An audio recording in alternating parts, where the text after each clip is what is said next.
pete'stools.com. G'day guys, Pete here to annoy you again. How are we all going today? Hey, have you got a MIG welder like this, or a MIG welder of any description? I've come to the conclusion, guys, that my MIG welder might be a multi-process welder in drag.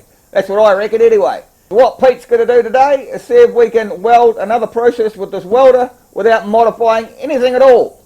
Yeah! You silly old git. Anyway guys, same as usual, you like my videos, subscribe, drop me a like, drop me a comment, come say good day at pete'stools.com if you want. And yeah, let's see if I can get it to work, eh? So guys, I just got the MIG set up as normal. I'm running SMAW 2 today, but it doesn't matter if you're running flux core or what the hell you're doing with it. The MIG's a MIG really. So what I've done is I've set my wire speed as normal, like so. And I've set my amperage about the same, about halfway, just under half of what I normally do with that wire speed. So what I'll do is I'll go and run a quick weld with this, and then we'll go and see if we can actually change the welding process without touching the machine.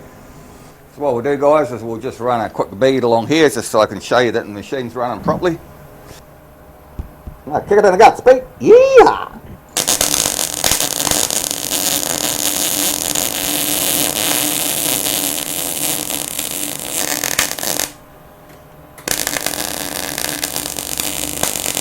Perfectamundo. See that guys, we're welding alright there. So all I'm going to do now guys is just go in here where my drive rollers are and just take the tension off the drive roller so it can't roll the wire in. Just like that.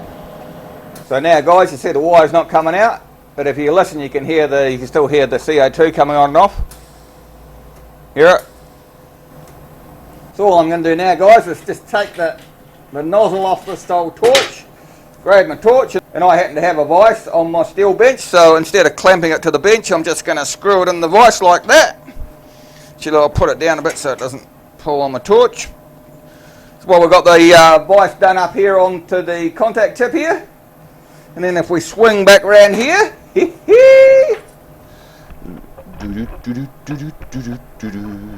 so what we need to do first guys is take your earth clamp off here and put it somewhere that it's not earthing. I'll just hang it over there for the time being so we haven't got a contact.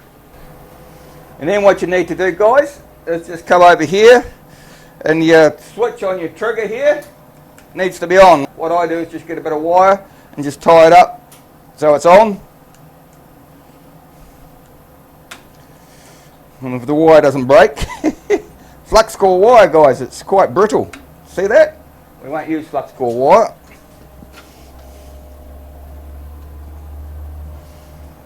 Let's use a piece of solid core wire.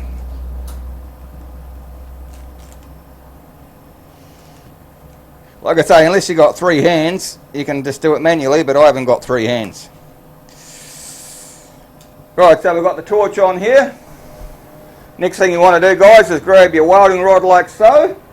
And grab your earth lead that you put over here. Remember that you haven't got it earthed. Put your welding rod into your earth clamp like so till it's reasonably tight. And then we should be able to start welding. Let's see if it actually works guys.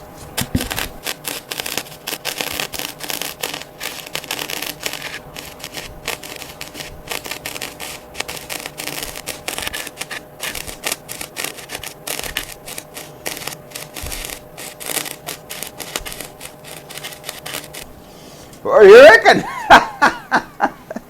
I like it. I like it. Just remember when you're putting your earth lead down, don't put it back on your table because it'll go eh. So we'll put that on the floor, Pete. And let's have a look.